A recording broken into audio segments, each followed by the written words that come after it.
പിതാവിൻ്റെയും പുത്രൻ്റെയും പരിശുദ്ധാത്മാവിൻ്റെ നാമത്തിൽ ആമേൻ. യേശുവിൽ ഏറ്റവും സ്നേഹമുള്ള സഹോദരങ്ങളെ, വണക്കമാസത്തിൻ്റെ 21 ദിവസത്തിലേക്ക് നമ്മൾ പ്രവേശിച്ചിരിക്കുകയാണ്. വിശുദ്ധ ഔസേപ്പിതാവിൻ്റെ വണക്കമാസത്തിൻ്റെ ഈ ദിനങ്ങൾ നമ്മളെ അനുഗ്രഹപ്രദമായിട്ട് വിശുദ്ധ ഔസേപ്പിതാവ് യേശുക്രിസ്തു വഴി നമ്മളെ കൊണ്ടു നടന്നുകൊണ്ടിരിക്കുകയാണ്. നമ്മുടെ കുടുംബങ്ങളിൽ നമ്മളിൽ വിശുദ്ധ ഔസേപ്പിതാവിൻ്റെ വലിയ മാധ്യസ്ഥത്തിൻ്റെ ശക്തി ഒഴുകിക്കൊണ്ടിരിക്കുന്ന ദിവസങ്ങളാണ്, മാസങ്ങളാണ് ഈ മാസം.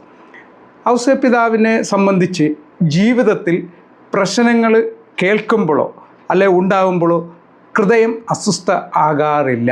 വിശുദ്ധ ഔസേപ്പിതാവിൻ്റെ പ്രത്യേകത ഏതാണ്? എന്ത് കേട്ടാലും എന്ത് സംഭവിച്ചാലും തൻ്റെ ഹൃദയം, മനസ്സ് അസ്വസ്ഥത ഉണ്ടാകുകയില്ല. അതെന്താണെന്ന് ചോദിച്ചു കഴിഞ്ഞാൽ യേശുക്രിസ്തുവായിട്ടൊരു നല്ല ബന്ധത്തിലാണ്. നല്ല ബന്ധത്തിലുള്ള വ്യക്തികൾക്ക് ജീവിത പ്രശ്നങ്ങളുണ്ടാകുമ്പോൾ, ജീവിതത്തിൽ വേദനകളുണ്ടാകുമ്പോൾ അസ്വസ്ഥതകൾ ഉണ്ടാകുകയില്ല.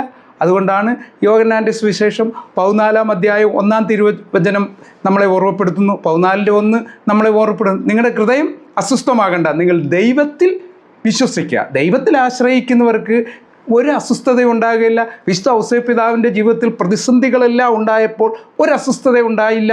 ദൈവദൂതൻ വന്ന് പറയുമ്പോഴും ഔസേപ്പിതാവ് വളരെ ധൈര്യപൂർവ്വം അതിനെ നേരിട്ട, ആരെയും വേദനിപ്പിക്കാതെ നേരിടുന്ന ഒരു ധൈര്യത്തിൻ്റെ ആത്മാവിനെ നമുക്ക് നൽകണമേ എന്ന് നമുക്ക് പ്രാർത്ഥിക്കാം. വിശുദ്ധ ഔസേപ്പിതാവിൻ്റെ മാധ്യസ്ഥം ഇതാണ് നമ്മൾ വാങ്ങിത്തരുന്ന അസ്വസ്ഥതകളുണ്ടാകാതെ, ഭാരമുണ്ടാകാതെ മുന്നോട്ട് പോകാനുള്ള ഒരു വൻ കൃപ വിശുദ്ധ ഔസേപ്പിതാവെ യേശുക്രിസ്തുവിൽ നിന്ന് ഞങ്ങൾക്ക് വാങ്ങിത്തരണമേ.